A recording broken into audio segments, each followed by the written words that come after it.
So excited to see you. Oh, shucks. Last time I saw you, we were in Miami. We were. I walked by the booth and was like, hang on, hang on, hang on. And I don't know if you remember, but I like could not I remember it like it was yesterday. but I could not find the words. Your work is a whole different thing. A whole different thing. And it's so good that you're here, go to London. Thank you. It's an honor to be here. I've never been to London before. You haven't. No. And you got in yesterday. I did. Yeah, came in on a full moon. Does it feel like a whole different world, or? I spent most of my life reading books. I've read so much about it. It's crazy to see it with my own eyes. What's it like seeing your work here? Like I said when I first saw you, I got a little teary-eyed when I first looked at it. It's very impressive. Elsa did a great job curating this and putting this together. And thank you. I know you were a major part of this happening. I know you lined me up with Charlotte. I just said a word, and your work did it. I had nothing to do with this being here. Look, teamwork makes the dream work. It's true. It's true. My kids like hate it when I say that because I say it all the time. Give us like a little like potted history of who you are. I mean, I can do all day with that. I grew up real rough, and I picked up a camera 9 years ago and hit the ground running. And I don't necessarily look at anybody else's parents' work. I just take pictures of what catches my eye. And it's impressive for me. I dropped out of school in 10th grade. You know what I mean? I'd never taken a class for this. I just kind of figured it out on my own, learning how to shoot manual from the very first day and figuring it out. One of the things I love, not only about the images, but about your whole process, is that these are all unique, right? They're all one shots. I don't take multiple pictures of anything.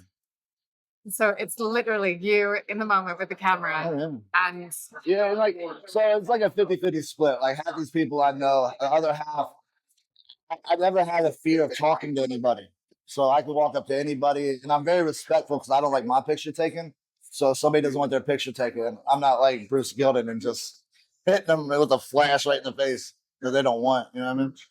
Yeah, there's a huge amount of respect in all of this. Yeah. And that's, I think, that's what hits. Well, the world I come from, I mean, this is the world I come from. Like I'm not a passenger or like a spectator to this. I come from it. So where I'm from, cameras are not, it's not a go, you know what I mean? People don't trust the camera. They give the police. And so if somebody doesn't want their picture taken, I'm real quick to put it away.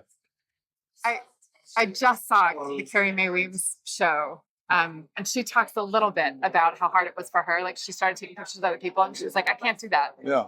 So she started putting herself into the work. Yeah.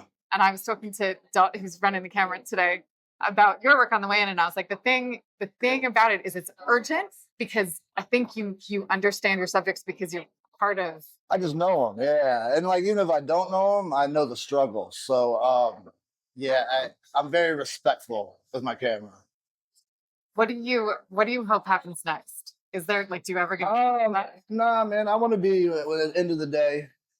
The thing that keeps me going, I lost my mother when I was very young. So the thing that keeps me going is knowing that her boy's good enough to be great enough that I'll be remembered for this. And vis-a-vis, I'll immortalize her through what I do. That's it. If I could do anything in the world, it'd just be paid to travel and take this everywhere, and just so I can make. And I don't want money to have it. I just want money to blow it. You know what I mean? And just gonna have fun, like do more of the same. Yeah. Like my childhood was so rough. Like I feel like I'm playing with house money. So it's like whatever I can do.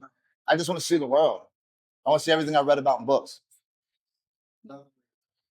That makes me just think that one of the reasons I think I'm drawn to the work, and maybe you by default, is that like some of this should be scary, but you've removed that veneer. Yeah, You've made like something that could be scary really human.